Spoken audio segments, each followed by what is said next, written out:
Hello बच्चों, कैसे हो तुम सब? I hope you guys are fine, happy and healthy.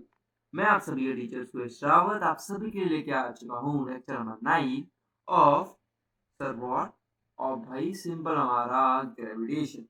तो भाई in the lecture number 9 of gravitation हम क्या करने जा रहे हैं?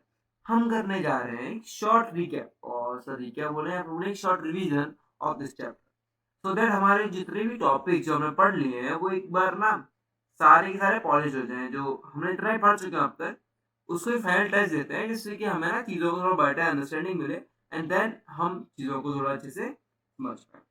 तो थैंक यू लास्ट में करेंगे आपको, अभी ये स्टार्टिंग का थैंक यू ज्वाइन करने के लिए। Okay, so let's move on कि कैसे कैसे चीज़ों को मूव कर रहा है। ठीक है, एक से हमारे एनसीईआरटी चल जाएगी, एक से हमारा ये चलता जाएगा। तो जो फर्स्ट टॉपिक मेरे को याद आ रहा है, पहले हम नॉर्मली याद करते हुए चलते हैं क्या क्या था, एंड देन हम कुछ याद नहीं आएगा तो हम एनसीईआरटी को देख लेंगे कि भाई ये टॉपिक था। ठीक है, सो फर्स्ट टॉपिक एक डाल लेते हैं हेडिंग कि लेक्चर नंबर 9 है हमारा, and what in this lecture हम क्या करने जा रहे हैं? हम करने जा रहे हैं सर रिवीजन, है ना, रिवीजन, सो दैट हम कल क्वेश्चन जब करेंगे नेक्स्ट लेक्चर में वो हम अच्छे से कर पाए। ठीक है, in the gravitation, in the gravy, अरे ग्रेवी बन गई ये तो, अरे सर जी माफ कीजिएगा। तो फिर सर ग्रेविटेशन में जो पहला टॉपिक जो आपने हमें पढ़ाया था और हमें जो याद आ रहा है वो है सर, वो है सर सेंट्रीपिटल एक्सीलरेशन। कौन सी एक्सीलरेशन? सेंट्रीपिटल, बिल्कुल से बेटा जी, सेंट्रीपिटल एक्सीलरेशन है ना। Sir what is centripetal acceleration, how it's been derived? Sir वो सब चीजें जो हैं हमने पहले लेक्चर में डिस्कस किया है। इस लेक्चर में हम वो चीज डिस्कस नहीं करने वाले हैं जो हम पहले पढ़ चुके हैं। हम जस्ट जो करने वाले हैं वो क्या करने वाले हैं? Revise, revise in the sense कि हम बस डेफिनेशन पढ़ेंगे, उसकी डेफिनेशन क्या थी, सर कैसे लगती थी, ये चीज बताएंगे। अगर आपको उसका डिटेल्स देखना है तो भाई लेक्चर है पूरा पूरा, जाके लेक्चर में देखो details. So as we know, कि सेंट्रीपिटल एक्सीलरेशन क्या होता था, तो मैंने बताया था एडिशनली। ठीक है, मैं क्वेश्चन कराऊंगा उसमें जरूर होगा, तो प्लीज गाइस याद रखना कि AC जो मैंने बताया था वो कितना होता है, v square by r। Sir what is c here? c is nothing but centripetal, है ना, ये सेंट्रीपिटल डिनोट कर रहा है, सेंट्रीपिटल एक्सीलरेशन हम बता रहे हैं, ये सिंपल एक्सीलरेशन नहीं है। ठीक है, सेंट्रीपिटल एक्सीलरेशन कैसे लगता है बेटा जी? सेंट्रीपिटल एक्सीलरेशन लगता है सेंटर की तरफ, इसकी तरफ, सेंटर की तरफ। सर क्यों लगता है? सर थोड़ा सा इसको भी डिस्कस कर लेते हैं। पहली चीज हम जानते हैं, जब भी हमारा कोई पार्टिकल, सर्कुलर मोशन कर रहा होता है, ऐसा मोशन सर्कुलर मोशन, तो भैया ये दो चीजें हो सकती हैं, क्या हो सकती हैं? कि सर एक तो उसका सर डायरेक्शन चेंज होता रहता है हर बारी, जितनी बार वो मूव करता है। मतलब क्या सर, यहाँ डायरेक्शन ऐसा है, फिर ऐसा होगा, फिर ऐसा होगा, फिर ऐसा होगा। मतलब सर क्या हो रहा है? हर बार डायरेक्शन चेंज हो रहा है। क्या हो रहा है? हर बार डायरेक्शन जो है वो चेंज हो रहा है। अब डायरेक्शन चेंज होने का मतलब ये है कि भैया अगर डायरेक्शन चेंज हो रहा है, मतलब सर पक्का हम जानते हैं कि सर हमारी वेलोसिटी क्या होती है, rate of change of, x with respect to what is x? Its displacement, है ना। तो क्या, और हमारी एक वेलोसिटी कैसी क्वांटिटी है? वेलोसिटी कैसी क्वांटिटी है? Sir velocity is a vector quantity, v for vector, v for velocity. हाँ जी सर बिल्कुल सही, है ना। ये ये दिस नॉट एम्प्लाइज दैट कि ना हर v से स्टार्ट होने वाली चीज क्वांटिटी होगी, नहीं जी। लेकिन एज एन टीचर मैं बोल रहा हूँ कि as an velocity is a vector quantity, हम क्या बोल सकते हैं कि भैया डायरेक्शन अगर चेंज होगा, अगर डायरेक्शन चेंज होगा तो फिर हमारी जो है वेलोसिटी भी चेंज होगी। बिल्कुल सही बात है कि नहीं? हाँ सर, वेलोसिटी चेंज होगी तो सर हमारी डायरेक्शन भी चेंज होगी, है ना। या तो डायरेक्शन चेंज हो गया, मैग्नीट्यूड चेंज होगा। देखो वेलोसिटी जब चेंज होती है, वेलोसिटी क्या है? वेलोसिटी क्या है? पहली चीज तो वेक्टर क्वांटिटी है। वेक्टर क्वांटिटी क्या बताती है? सर उसके पास डायरेक्शन होता है। क्या होता है? डायरेक्शन होता है। वेलोसिटी में क्या होता है? x with respect to time, where x is displacement, you guys know this thing। okay, so दो चीज चेंज हो सकती है, या तो मैग्नीट्यूड या फिर डायरेक्शन। अब सर मैग्नीट्यूड अगर मैं कांस्टेंट कर दूं, या फिर चलिए मैग्नीट्यूड ही बढ़ाते हैं, मैग्नीट्यूड ही बढ़ा रहे हैं, डायरेक्शन नहीं बढ़ा रहे हैं, डायरेक्शन भी चेंज कर रहे हैं हर बार, क्योंकि सर्कुलर मोशन में डायरेक्शन चेंज होता ही होता है। दिख रहा है ये चीज हमें कि जब हमारा सर्कुलर मोशन हो रहा है तो हमारा डायरेक्शन हर बार चेंज हो रहा है ना।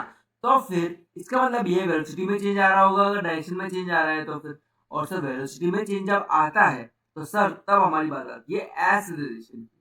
सर कुछ ना कुछ एक्सेलरेशन होगा पार्टिकल पे, तो सर वो एक्सेलरेशन जो है वही हमारा सेंट्रीपिटल एक्सेलरेशन। अब सर सेंट्रीपिटल एक्सेलरेशन है, सर हम जानते हैं कि force is equal to M A, मतलब सर अगर एक्सेलरेशन है तो कोई फोर्स है। बिल्कुल बच्चा जी, बिल्कुल सही है। तो सर ये फोर्स जो है, तो सर अगर आप पुट कर दोगे इसी की वैल्यू एम ए में, तो sir M B square by R आ जाएगा, इतना समझ में आ गया। लेकिन सर अगर आप ये बताओ हमें कि सर ये जो F is equal to M A है, ये हेल्प क्या कर रहा है, मतलब सर ये फोर्स जो है वो हेल्प क्या कर रही है। तो बेटा जी यही फोर्स जो है, यही तुम्हें हेल्प कर रही है सर्कुलर मोशन में घूमने के लिए। तो अगर ये फोर्स नहीं होगी तो तुम्हारा जो पार्टिकल है हो सकता है वो ऐसे से छूटता चला जाए, दूर होता चला जाए तुमसे। वो अगर एक पर्टिकुलर सर्कुलर डायरेक्शन ही मूव करना है उसे, हो सकता है ना कि तुम ऐसे छोड़ दो और चला जाए ऐसे करके, ऐसा भी हो सकता है। लेकिन तुम चाहते हो कि नहीं भैया ये ऐसे गोल ही घूमे, तो गोल घुमाने के लिए उसे कौन से फोर्स की जरूरत है, वो है सेंट्रीपिटल फोर्स। आई होप चीजें समझ आई होंगी, है ना, समझाया मैंने तुम्हें। चलो बढ़िया सी बात है, समझ आ गया है तो फिर, है ना। तो moving on to the next thing, अब पढ़ते हैं, अब पढ़ते हैं भैया ग्रेविटेशन हो गया था। अब सर बात आती है sir force of gravitation. Sir any two object, हम क्या जानते हैं ग्रेविटेशन ने हमें क्या बताया था, लॉ ऑफ ग्रेविटेशन, है ना, law of gravitation which states what, states that the net force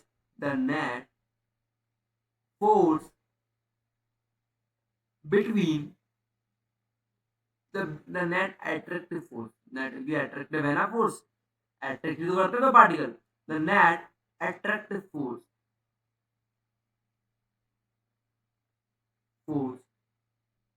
between any two bodies बोलो, ऑब्जेक्ट बोलो, bodies in this universe, in this universe is directly proportional, is directly proportional, proportional समझते हो ना, हाँ जी sir बिल्कुल समझते हैं। ठीक है, proportional to the product of masses of both the both the objects, both the objects, and inversely proportional, inversely proportional to the square of distance between them, between them। आगे समझ में नहीं समझ में आया तो थोड़ा सा उसको मैथमेटिकली कैसा क्या चीज थी वो डिराइव लिख देते हैं डेरिवेशन उसका। तो जो तुम्हारा फॉग है, फॉग यानी फोर्स ऑफ ग्रेविटेशन, है ना, फोर्स ऑफ ग्रेविटेशन, जो तुम्हारा फॉग है, समझिए ना, फॉग मतलब फॉग यानी फोर्स ऑफ ग्रेविटेशन, वो होता है डायरेक्टली अपोजिशन लिख लो, वो होता है m1 into m2 upon R square. जैसा m1 m2 क्या है सर, किन्हीं भी दो ऑब्जेक्ट्स ले लिए, जैसे वो सन और अर्थ ले लीजिए, तो सर अगर मास ऑफ सन है और मास ऑफ अर्थ है, तो सर इनके बीच में जो फोर्स ऑफ अट्रैक्शन होगा वो क्या होगा सर, वो इसके बराबर होगा। और सर प्रपोर्शनलिटी साइन में हटाता हूँ तो सर आ जाता है मेरा इक्वल टू, और यहाँ जाता है जी, और यहाँ आता है m1 m2 upon R square, और ये किसके बराबर होता है, एफ ऑफ जी के। बस यही बताना था और ये तुम्हें समझना था। ठीक है, where G is what, where, हाँ लिख देते हैं, इसको हटा दे, where G is what, G is the, बताओ, G is the gravitational constant, gravitational constant, इसकी वैल्यू कितनी होती है, its value is 6.674 10 to the power minus 11। अब सर इसकी यूनिट क्या होती है, यूनिट कैसे बताते हैं मेरे को दोबारा बताओ जरा। सर एफ यहाँ पे इंटू आर स्क्वायर यहाँ पे कर दो, और सर m1 m2 को यहाँ नीचे लिख दो, है ना सर। अब यूनिट निकालनी है सर, फोर्स की यूनिट न्यूटन जी, आर की unit M square sir metre square, m1 m2 की सर केजी। तो सर ये 2 kg, सर 2 मास मल्टीप्लाई तो kg स्क्वायर हो जाएगा। उत्तर होती है इसकी newton metre square upon KG square. ठीक है, ऐसे निकालते हैं यूनिट्स को। समझ में आया? आई होप समझ आया होगा। चलो बढ़िया बात है जी। चलो देन हमने क्या पढ़ना था? देन हमें पढ़ना था केपलर्स लॉ। तो केपलर्स लॉ ने हमें क्या बताया था? केपलर्स लॉ ने हमें क्या बताया था? केपलर्स लॉ जो हमें बताया था वो तो डिस्कस कर लेते हैं आगे की चीजें। तो Kepler's law states that, Kepler's law states that कि भाई क्या केपलर्स लॉ ने बताया था, पहली चीज तो बताई थी उन्होंने कि भैया planets planets move in elliptical path. कौन से पाथ में? Elliptical path. Elliptical path, elliptical path कैसा होता है? मैंने तुम्हें पिछले जब लेक्चर बनाया था तब डिस्कस किया था, कुछ ऐसा होता है। और मैं तुम्हें बताया भी था, अगर तुम्हें इसे देखना है प्रैक्टिकली ऐसा होता है तो भैया दो पिन लो, ठीक है, दो पिन लेने, उन्हें किसी भी कार्डबोर्ड पे हो, कुछ भी हो, उन पे एक एक यूनिफाइड मतलब एक डिफाइंड डिस्टेंस पे जाके लगा दो, फिर एक रबर बैंड उस पे ऊपर से चढ़ा दो। ठीक है ना, एक पेंसिल लो और अब वो उस पूरे एरिया को जितनी दूर वहां रबर बैंड जा पा रहा है ना स्ट्रेच करने का, उतना ले जाके एक सर्कल ड्रॉ करने की कोशिश करो। तो मैं जो डायग्राम वहां से मिलेगा, में जो शेप वहां से मिलेगा ना, वो शेप इलिप्टिकल। ठीक है, with moves in elliptical path with sun at one of its foci, of its foci. Sir ये फोकाई क्या होता है? जब आप 11th क्लास में आएंगे बच्चा जी तब आपको पक्का पता लगेगा कि फोकाई क्या होता है। But in this 9th class अगर आपको समझना है कि फोकाई क्या होता है, तो फोकाई सिंपली कि भाई फोकाई सिंपली ये जो तुमने पिन लगाया है ना वही समझना, वही होते हैं हमारे फोकाई। ठीक है, सेकेंडली उन्होंने बताया जो टाइम पीरियड होता है वो इंडेक्टिव होता है ए क्यूब के, है ना। और तीसरा जो उन्होंने बताया था तो वो 1/r² का, कि कैसे 1/r² आता है उसमें। ठीक है, सो आई होप ये चीज समझ आई होगी, है ना। एंड नाउ ये अगर मैं डिवीजन देखना है 1/r² वाला है तो फिर भाई उस कैपिटल वाला लेक्चर में जाओ और ये देखो आराम से। हमें रिवीजन करने आए, पढ़ने नहीं आए, रिवीजन कर रहे हैं बस की चीजें हमने कैसे कैसे पढ़ी हुई थी। ठीक है, ये समझ आ गया था। नेक्स्ट चीज क्या है हमारी? नेक्स्ट चीज है सर हमारी, sir acceleration due to gravity. Sir acceleration, sir एक चीज से जूम कर लेते थोड़ा सा। Acceleration due to gravity. Sir ये क्या होता है? सर बताते हैं, बिल्कुल जी बताइए, रुकिए। लेट्स सपोज हमारा एक अर्थ है, अर्थ का एक कोर होता है। कोर मतलब क्या? एज इन सेंटर समझो, कोर होता है सेंटर, है। वहां से मान लेट्स सपोज यहाँ पे एक बंदा खड़ा हुआ है, हमें बताना है। तो अब मैंने ये चीज बोली है कि भाई दो ऑब्जेक्ट्स हैं, उनके बीच में मास, उनके बीच में कोई डिस्टेंस है, तो उनपे फोर्स ऑफ अट्रैक्शन लगता है, जो कि हमने अभी ऊपर बताया क्या होता है, Gm1m2/r²। तो भाई अगर एक बंदा खड़ा हुआ है तो हम जानते हैं कि आप उड़ नहीं सकते। हम क्यों नहीं उड़ सकते? Due to the gravity. Gravity, लेकिन सर ग्रेविटी की वैल्यू होगी कितनी? आपने बोल तो दिया। ऐसे सर मैं देखूं तो मेरे को लग रहा है सर मैं तो चिपका हुआ हूं सरफेस से, तो मेरे बीच का डिस्टेंस 0, तो सर फोर्स इनफाइनाइट हो गया। फोर्स इनफाइनाइट हो गया, लेकिन नहीं, फोर्स इनफाइनाइट नहीं होता है। हमें कहां से लेते हैं? हम पूरा मास मान लेते हैं कि जो पूरा मास है ना वो अर्थ के कोर पे रखा हुआ है। कोर मतलब सेंटर पे रखा हुआ है। तो हम उस सेंटर से दूरी लेते हैं उस बंदे तक। तो सेंटर से अगर दूरी लोगे तो बस वो रेडियस ऑफ अर्थ के बराबर होगी, सिंपल सी बात है ना। अब ना हो तुम इसको पूछोगे कि सर ये सेंटर पे कैसे ले लिया मास? मास तो पूरा यूनिफाइड, मतलब सर यूनिफाइड है और पूरा डिफाइंड है, हर जगह डिफाइंड है सर मास तो। मास तो सर हर जगह है, तो आप कैसे बोल रहे हो कि सर सेंटर पे? तो ये जो कॉन्सेप्ट है वो हमारा centre of mass. Centre of mass तुम्हारे 11th क्लास का टॉपिक है, तो तुम्हें वहां पढ़ने को मिलेगा, डेफिनेटली पढ़ने को मिलेगा। तो वहां जाके पढ़ना, थोड़ी चीजें बात के लिए भी रखो, वरना तुम्हें एक्साइटमेंट नहीं रहेगा 11th क्लास में जाने का। ठीक है, बट अभी तुम इतना समझ लो, थोड़ी सी चीज दिमाग में डाल लो कि भाई जो मास है ना वो सेंटर में मान लो। नाउ अब भैया हमें क्या करना है? ड्राइव करना है। तो भाई दोनों के बीच का आर डिस्टेंस है, तो अगर मैं मास ऑफ मैन मान लू mm और मास ऑफ अर्थ मान लू e, है ना, me, तो भैया जो फोर्स होगा, ये क्या हो रहा है? नजर लग गई सुई सी। G m upon capital R², where R is what? R is the distance between both of them and which is equal to the radius of Earth. ठीक है सर, हम जानते हैं कि force is equal to mass into acceleration sir, net force, है ना sir. अगर मैं सर मैन पे निकाल रहा हूँ तो सर वो मैं एम एम इंटू ए भी लिख सकता हूँ, क्योंकि सर हम पर्सन पे निकाल रहा हूँ, पर्सन का मास लूंगा ना सर, तो इसको is equal to G M M into M E upon R square, है ना। अब बच्चा जी एम एम से एम एम काट दो, सिंपल सी बात है। ए किसके बराबर आ गया सर, ए आ गया A into A is equal to G M E upon R square, है ना। अब यहाँ तुम पूरी वैल्यू जब रख देते हो तो तुम्हारा इसका इक्वल आ रहा है 9.8 के, है ना, 9.8 के। इसे हम अप्रोक्सीमेटली 10 ले लेते हैं कभी कभी, और इसकी यूनिट क्या होगी सर, मीटर पर सेकंड स्क्वायर, क्योंकि एक्सीलरेशन यूनिट क्या होती है, मीटर पर सेकंड स्क्वायर। ठीक है जी। अब कोई मुझे पूछे सर अगर मैं अर्थ से दूर जाऊंगा तो सर क्या ये चीज चेंज हो जाएगी? बिल्कुल जी, ऐसा होता ही है कि हम अर्थ के एकदम आउटर लेयर से भी बाहर चले जाते हैं तो क्या होता है कि सर हमारी ग्रेविटी खत्म हो जाती है। ग्रेविटी खत्म हो जाती है मतलब तो सर हमें क्या होता है, बहुत या फिर बुलिंग ग्रेविटी बहुत कम लगती है, लगती होगी लेकिन बहुत कम लगती होगी, क्योंकि सर डिस्टेंस बढ़ जाएगा, क्योंकि inversely proportional to the square of distance है सर, इनवर्सली प्रोपोर्शनल है और स्क्वायर ऑफ डिस्टेंस। ठीक है, तो सर दुगना भी नहीं सर, स्क्वायर एकदम सीधे, तो सर तो बहुत ही ज्यादा, है ना, बहुत ही ज्यादा हो गया इन द सेंस कि सर तब तो हमारी ग्रेविटी बहुत कम हो जाएगी, कम हो जाएगी, तो सर हम उड़ना स्टार्ट कर देते हैं। ये होता है स्पेस में, है ना। जितने अगर तुमने एस्ट्रोनॉट्स की मूवी देखी हो, स्पेस की मूवी देखी हो, तो देखते होगे कि स्पेस में जाने का लोग उड़ने लगते हैं। It's all due to the sir decrease in gravitational acceleration. समझ आया? ठीक है, चलो, ओके, आई होप ये चीज समझ आई होगी। हाँ, now moving on to the next thing.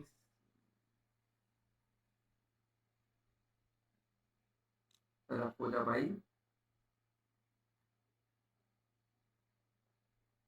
Now what is, अब मास और वेट के बीच वाला बात कर लेते हैं, पहले वेट का बात कर लेते हैं, फिर मास और वेट का डिफरेंस वाला देख लेते हैं, then moving on to the next topic करेंगे। ठीक है, तो मास वेट क्या होता है भाई? वेट इज नथिंग बट जो तुम फोर्स एग्जर्ट करते हो अर्थ सरफेस पर, वही तुम्हारा वेट होता है, वही तुम्हारा वेट होता है ना। अभी हमने क्या बताया था कि सर हम कितना वेट लगाते हैं सर, नेट वेट कितना लगाते हैं सर, एम इंटू ए, और सर ए जो हमारा निकल के आया है, ए जो हमारा निकल के आया है सर, वो कितना निकल के आया है, तो वो निकल के आया है जी के बराबर, तो हमारा वेट क्या हो जाता है सर, वेट हमारा होता है एम एम जी के बराबर सर, वेट हम लेते हैं, है ना, एम जी के बराबर हमारा वेट है। लेकिन sir what is the difference between mass and weight, कि भैया हमारा मास जो है, मास जो है वो हमारा यूनिवर्सल है, मतलब हमारा मास चेंज नहीं होता चाहे यूनिवर्स में कहीं भी चले जाए, लेकिन हमारा जो वेट है वो अलग अलग जगह के लिए अलग अलग होता है ना। ये varies varies with value of G. ठीक है, जैसे जैसे तुम अर्थ से ऊपर जाओगे तुम्हारा वेट जो है वो कम होता जाएगा। तो अपनी मम्मी से बोल सकते हो कि मम्मी मैं यहाँ जरूर 80 किलो का हूँ, लेकिन मम्मी मैं अगर मून पे चला जाऊँ तो मून पे मेरा वेट मम्मी कम हो जाएगा, है ना। ठीक है, तो ऐसे हम सब पतले हैं फिर, है ना, उस हिसाब से। चलो ठीक है, तो हमने यहाँ पे क्या पढ़ा था, ग्रेविटेशन पढ़ लिया था, सेंटीमीटर एक्सेलरेशन पढ़ लिया था, देन ये टेंजेंट टू अ सर्कल कुछ नहीं है, थोड़े से यूनिवर्सल लॉ ऑफ ग्रेविटेशन हमने पढ़ लिया था, है ना, G M M upon D square, D ले लो आर ले लो, बात बराबर है। बाद में फिर हमने ड्राइव किया था, ये सही है, यूनिवर्सल लॉ ऑफ ये हो गया था, इनवर्स स्क्वायर किस जगह क्या होता है वैल्यू निकाल सकते हो। फ्री फॉल की कंडीशन होती है, या फ्री फॉल में क्या होता है कि सर एनी मतलब कोई भी जो मोशन होता है जो अर्थ के किस में हो, अर्थ की ग्रेविटेशनल फोर्स के अंडर हो, वो हमारा फ्री फॉल कंडीशन होती है। Whenever earth attracts object towards it, this is due to the gravitation force. Whenever objects fall towards the earth, the force alone, we say the object is in free fall. ठीक है, अगर केवल जो अर्थ के under fall करेगा, अर्थ की gravitational force के अंदर फॉल करेगा, तो वो कैसा होगा, वो होगा हमारा सर फ्री फॉल कंडीशन। चलो ये ठीक है, ये ठीक है। Weight on object on moon निकाल सकते हो, 1/6 तो होता है ना, कैसे निकालोगे कि सर हम आर की वैल्यू निकाल लेंगे वहां पे, सॉरी आर की नहीं, हाँ आर की रेडियस ऑफ मून निकाल लेंगे पहले, जिससे हम कि हमारा क्या निकाल पाए, जिससे हम निकाल पाए हमारा कि हमारा जी की वैल्यू कितनी है मून पे, मून पे जी की वैल्यू आ जाएगी तो सर मास तो हमारा यूनिवर्सल होता ही है, मल्टीप्लाई कर देंगे आंसर आ जाएगा। लेकिन सर अगर हम याद रखना चाहते हैं तो याद कर सकते हैं कि जो हमारा मास ऑफ मून होता है वो हमारे मास ऑफ अर्थ के 1/6 होता है, मतलब क्या 6 गुना वजन कम हो जाता है हमारा, है ना। Now moving on to the pressure and thrust. Pressure क्या होता है, is nothing but force per area. Thrust क्या होता है, force in a particular direction, is nothing but thrust, है ना। ये प्रेशर कैसे डिपेंड करता है एरिया पे, कि अगर एरिया कम होगा तो प्रेशर बढ़ जाएगा। ये चीज हमने देखी भी है कि भाई तुम्हारा छोटी उंगली से ऐसे पिन को अगर पिन करना चाहोगे ना बोर्ड पे, नहीं कर पाओगे, ज्यादा फोर्स लगाना पड़ेगा। अगर तुम थंब से पिन करोगे तो वो जल्दी पिन हो जाएगा, आगे चला जाएगा। यही चीज थी, ठीक है। और प्रेशर फ्लूइड्स हमने कल ही पढ़ा था, प्रेशर फ्लूइड्स पे कैसे लगता है, बॉयंसी कैसे लगती है, पिछले लेक्चर में डिस्कस किया, इसलिए इतना इम्पोर्टेंट है नहीं, मतलब इम्पोर्टेंट इन द सेंस कि अभी दोबारा पढ़ना इम्पोर्टेंट नहीं है, बिकॉज हमने कल ही पढ़ा हुआ है ये चीज, है ना। इसलिए मैं अभी इसे रिवाइज नहीं करा रहा हूँ, है ना। पिछला वाला मेरे को लग रहा था कि तुम फ्लूइड में आ गए तो चीजें थोड़ी सी भूल गए होगे, इसलिए इस लेक्चर को रिवाइज करना जरूरी है। नाउ आर्किमिडीज प्रिंसिपल हमने पढ़ा था कि भाई आर्किमिडीज प्रिंसिपल क्या होता है। लेट्स सपोज हमारे पास कोई ऑब्जेक्ट है, उसे हमने पानी में डिप कर दिया, तो पानी में डिप करेंगे तो उस पानी की जगह ले लेगा, और ना, और हमारा जो टब था या फिर जो भी बर्तन था वो पूरा भरा हुआ था, तो उसमें कोई ऑब्जेक्ट जाएगा तो पानी बाहर निकल के आ जाएगा। तो हम बोलते हैं कि जो फोर्स, जो नेट फोर्स उस ऑब्जेक्ट पे लग रहा होगा, नेट फोर्स नहीं सॉरी, जो फोर्स उस ऑब्जेक्ट पे लग रहा होगा उस फ्लूइड की वजह से, वो उस फ्लूइड के वेट के बराबर होगा। जो होता है m इंटू जी, तो मैंने तुम्हें डिराइव करके दिखाया था, वो रो वी जी के बराबर होता है ना। देखो पिछले लेक्चर की बात है, इजीली रिलेटिव डेंसिटी होती है density of any substance respect to water, ठीक है। Now moving on to this we what we have learn, so a law of gravitation, भाई ये चीजें पढ़ लेते हैं बस दोबारा, देन इस लेक्चर को एंड करते हैं। And in the next lecture हम क्या करेंगे, हम क्वेश्चन करेंगे, एंड देन बस समझो इस हफ्ते में ग्रेविटेशन खत्म हो जाएगा। अगले हफ्ते में पूरा ट्राई करूंगा तुम्हारा वर्क पावर एनर्जी खत्म कर दूंगा, वर्क पावर एनर्जी हम जल्दी जल्दी करेंगे, है ना। मुझे जुलाई से तुम्हारा कोर्स कंप्लीट कराना है, 20 July is the last date कि जहाँ तक मैं तुम्हारा कोर्स कंप्लीट करा दूंगा, ठीक है। तो अब थोड़ा पेस पकड़ेंगे हम, ठीक है। चीजें हमारी हो चुकी हैं, ठीक है। लेक्चर ज्यादा बड़े नहीं होंगे, बट ऑल 30-31 मिनट्स होंगे। बातें नहीं कर कम करते हैं, थोड़ा सा पढ़ने पर ध्यान देते हैं। A law of gravitation states that the force of attraction between two objects is proportional to the product of their masses and inversely proportional to the square of distance between them, है ना बेटा जी। अभी पढ़ के आए हैं, अभी पढ़ के आए हैं, अभी रिवाइज करके आए ये चीज, है ना। क्या था, G m1 m2 upon R square. Sir मुझे दिखाई नहीं दे रहा है कि आपको दिखाई दे रहा है, ऐसा कुछ नहीं है, मुझे दिखाई नहीं दे रहा है, मैं तो बस लेकर आता हूँ उसे। Gravitation is a weak force unless large masses are involved, simple सी बात है। Gravitation is a very weak force, gravitation बहुत ज्यादा ना पावरफुल फोर्स नहीं है। ये चीज तुम देख सकते हो कि ना, ग्रेविटेशन मान लो, ग्रेविटेशन ना मतलब ऐसा फोर्स नहीं है कि तुम्हें बिल्कुल ही टकराई दे, कि समझो तुम्हारा बंद तुम्हारा दोस्त है, तुम्हारे बहुत पास खड़ा हुआ है, तुम दोनों टकराई जाओगे, ऐसा नहीं होता। Gravitation is a very weak force है ना, ज्यादा ताकतवर फोर्स नहीं। जबकि एक स्प्रिंग फोर्स है ना, इलेक्ट्रोस्टैटिक फोर्स, ये सारे फोर्सेस, इलेक्ट्रोस्टैटिक पता है तुम्हें, नहीं पता होगा, थोड़ा सा इलेक्ट्रोस्टैटिक फोर्स बताऊं तो फिर मैग्नेट्स देखे होंगे तुमने, मैग्नेट जो अपोजिट पोल्स के मैग्नेट होते हैं वो कैसे एक दूसरे अटैक करते हैं, क्योंकि उन्हें फोर्स बहुत ज्यादा करते हैं, समझे। टू दैट रीजन हम बोलते हैं कि जो ग्रेविटेशन फोर्स है ना उस कंपैरिजन में बहुत वीक फोर्स, फोर्स ऑफ, ये चीज याद रखना, gravitation is a weak force not a powerful force. Force of gravitation due to the earth is called gravity, मालूम है हमें, जीके एलिमेंट पर डेट होती है। The force of gravity decreases with altitude, simple सी बात है, तुम दुनिया से अगर बाहर जाने की कोशिश करोगे तो भैया वो डिक्रीज होगी। Decrease from poles to equator, because ना हमारा जो अर्थ है कोई ओवल शेप का है, इस शेप का है, बात करूं तो ओवल शेप ऐसा, तुम भी जान, सॉरी ये ऐसे शेप का नहीं है, और ऐसा नहीं है जी, ऐसा नहीं है जी, बन जा भाई, हाँ ऐसे शेप है ना।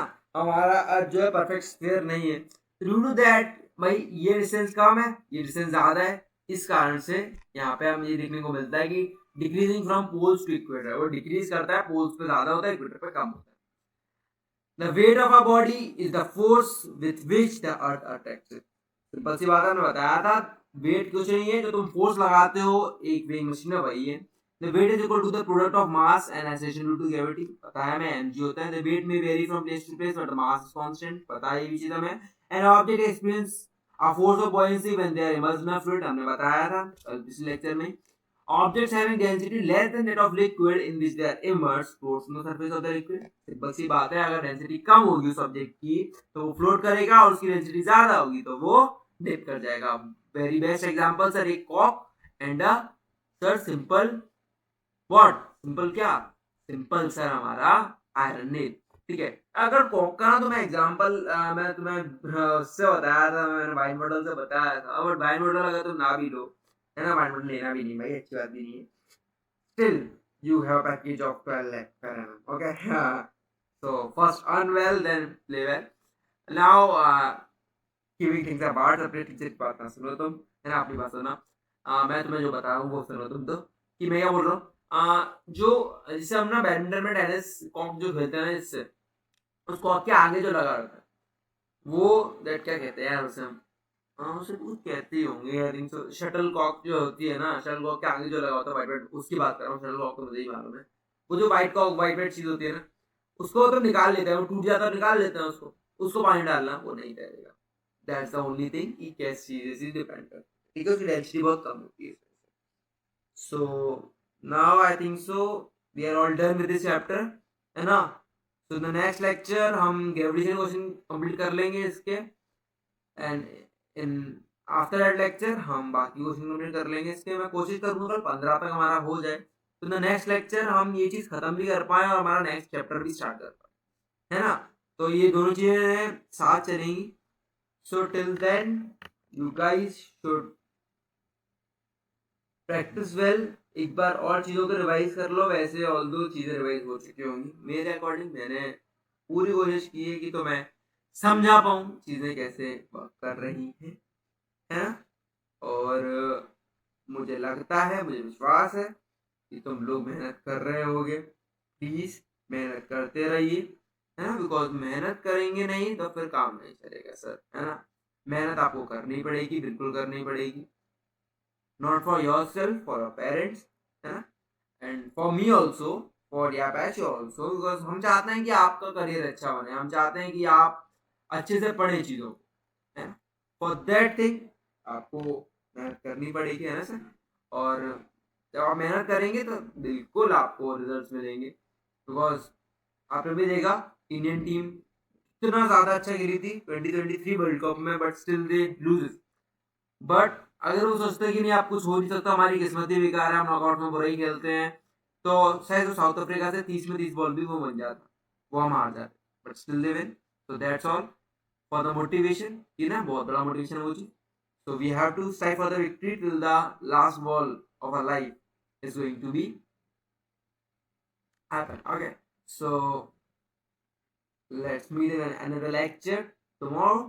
Till then, bye bye, have a nice day. Revise a lot, learn a lot, and be happy. Okay? Jai Jagannath.